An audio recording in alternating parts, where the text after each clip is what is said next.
Hammaga salom. Bugun sizlar mening YouTube kanalimdasiz. Blackpink haqida yangiliklarni aytishimdan oldin, men sizlarga ozgina o'zim haqimda aytib bermoqchiman. Bu kanalni ochganimga unchalik ko'p bo'lgani yo'q va shuningdek mening kanalim Blackpink K-pop industriyasiga qaratilgan. Men bu kanalda har hafta bittadan video, eng so'nggi ma'lumotlar Blackpink haqida joylab boraman. Men yangi bo'lganim uchun meni qo'llab-quvvatlaysiz degan umiddaman. Men bu kanalni hech qanday homiylarsiz va hech qanday collablarsiz o'zim ochdim. O'ylaymanki, muvaffaqiyatli kanal chiqadi. Endi esa keling yangiliklarga o'tamiz.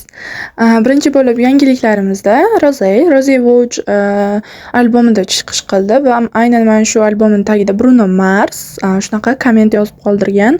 Bu juda ham Roséga nisbatan menimcha sal nidoroq komment bo'ldi. Bu yerda Bruno Mars aytganki, bu yerda men agar xohlasam, mana bir degandan Vogue albomining ustida chiqish qilishim mumkin deb shunaqa smaylik qo'yib qo'ygan. Tushunmadim.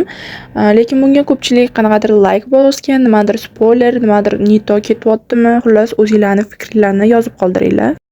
Keyingi yangiligimiz bu Lisa haqida. Lisa Vanity Fair'da albom yuzi bo'lib 1 oylikka namoyish etildi. Va hozirda aynan shu uchun Lisani hamma heyterlar heyt qilyapti. Ochiq-sochiq qilib albom yuziga chiqyapti oxirgi paytlarda deb. Bunga qanday qaraysiz?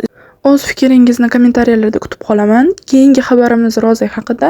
Rosé Puma bilan hamkorligini yana cho'zdi va yangi albomlar, yangi sportivniy pozalar bilan qaytish qildi. U profiliga kollab qilib rasmlar joylamoqda. Keyingi yangiligimiz Jisoo haqida. Jisoo Cartier bilan yangi foto namoyish, yangi publikatsiya qildi o'z Instagramida. Eng so'nggi xabarlarimizdan biri Jennie Dracula remix qo'shig'i top 50 ga kirdi Spotify'da. Jennieni tabriklaymiz va menga obuna bo'lishni unutmang. Yangi safar o'zimga berilgan savollarga hammasiga javob bermoqchiman. Shuning uchun kommentariyada xohlagan savolingizni yozib qoldiring. O'zim bilan bog'liq bo'lgan hamma savollaringga javob beraman. Пока всем.